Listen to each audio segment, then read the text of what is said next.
ये राम काल्पनिक है, दशरथ पुत्र का। ये किताब लिखी गई थी, जिसने भी लिखी वो महान पुरुष था, उसने रहने की एक व्यवस्था अच्छी दी थी। मैं उनको नेगलेक्ट नहीं करूँगा।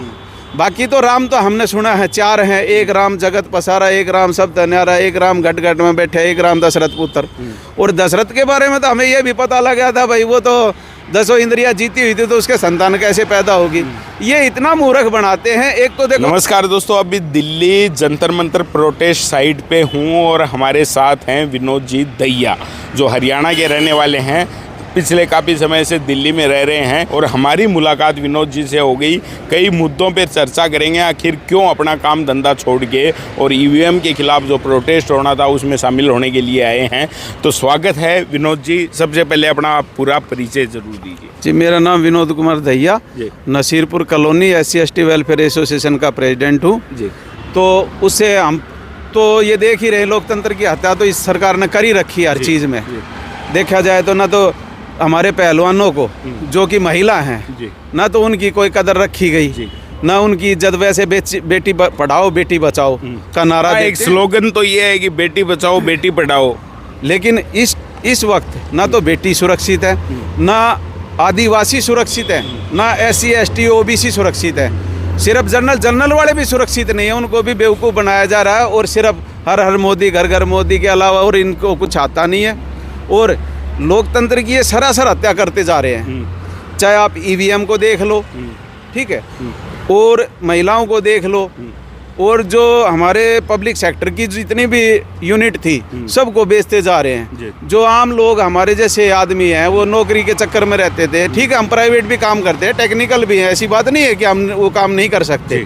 लेकिन जो पब्लिक सेक्टर की चीज़ें जो सरकारों ने, जो पहले की सरकारें रही, उन्होंने बनाया, आज ये उनको बेचते जा रहे हैं। एक ही आदमी है, अडानी और अंबानी। अंबानी ने मीठा जहर लगाया, जियो की सिम दे दी, बोला फ्री चलाओ।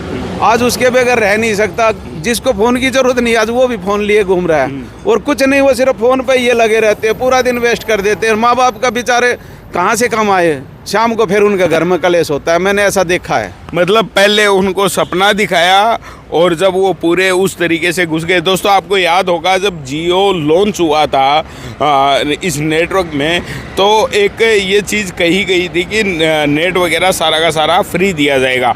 और जैसे ही जनता के पास जियो का पूरा नेटवर्क फैल गया, उसके बाद उसका चार्ज बढ़ा दिया गया। और उसी तरीके से अब दोबारा जाल में फंसाने का काम ये हो रहा है कि जियो सहित अन्य कंपनियां भी हैं, वो 5G नेटवर्क फ्री प्रोवाइड करवा रही हैं। कुछ दिनों बाद चार्ज होगा। जी बिल्कुल। अभी उस टाइम 2G और ये 4G में घोटाला बताया गया था, डी राजा को सजा हुई थी। अब हम न्यूज़ में देख रहे हैं और जो सोशल एक्टिविस्ट बता रहे हैं, हम तो इतनी दूर तक तो नहीं पहुंच सकते, लेकिन जो जानकारी हमें मिलती है, अब ये झूठी है तो सरकार उन पर एक्शन ले। जी बिल्कुल। अगर वे झूठे हैं तो उनके एक्शन ले। और ये 5G की बात कर रहे हैं, 5G इतने कम दाम पे दी गई, तो ये सर। और जो हमारे मेरे खुद जहन में ये है, पहले मैं सोचता था यार नहीं, आदिवासियों को कामयाब करना चाहिए। तो ये वाकई जो उस टाइम हमारे संविधान में जो लिख के दिया गया था कि जंगलों की रक्षा की जानी चाहिए। उनका जो क्षेत्र है, जैसे मणिपुर में देखो आप, जंगल जमीन के लिए हमेशा से बिल्कुल। हमारा देश सदियों से प्रकृति को ही भगवान माना गया हमारे देश में, और पेड़ पौधों की पूजा की गई है। और इन्होंने तो राम का नाम, अरे राम तो सबके अंदर है। आज ये कहते राम को भी घर बताओ, ये घर दिलवाएंगे राम को, जिसने सृष्टि की रचना रच दी। और राम किस राम की बात कर रहे हैं? बाकी मेरी अपनी मानना है, ये राम काल्पनिक है, दशरथ पुत्र का। ये किताब लिखी गई थी, जिसने भी लिखी वो महान पुरुष था, उसने रहने की एक व्यवस्था अच्छी दी थी। मैं उनको नेगलेक्ट नहीं करूँगा। बाकी तो राम तो हमने सुना है 4 हैं, एक राम जगत पसारा, एक राम सब न्यारा, एक राम घट घट में बैठे, एक राम दशरथ पुत्र। और दशरथ के बारे में तो हमें ये भी पता लग गया था भाई, वो तो 10 इंद्रियां जीती हुई थी, तो उसके संतान कैसे पैदा होगी। ये इतना मूर्ख बनाते हैं। एक तो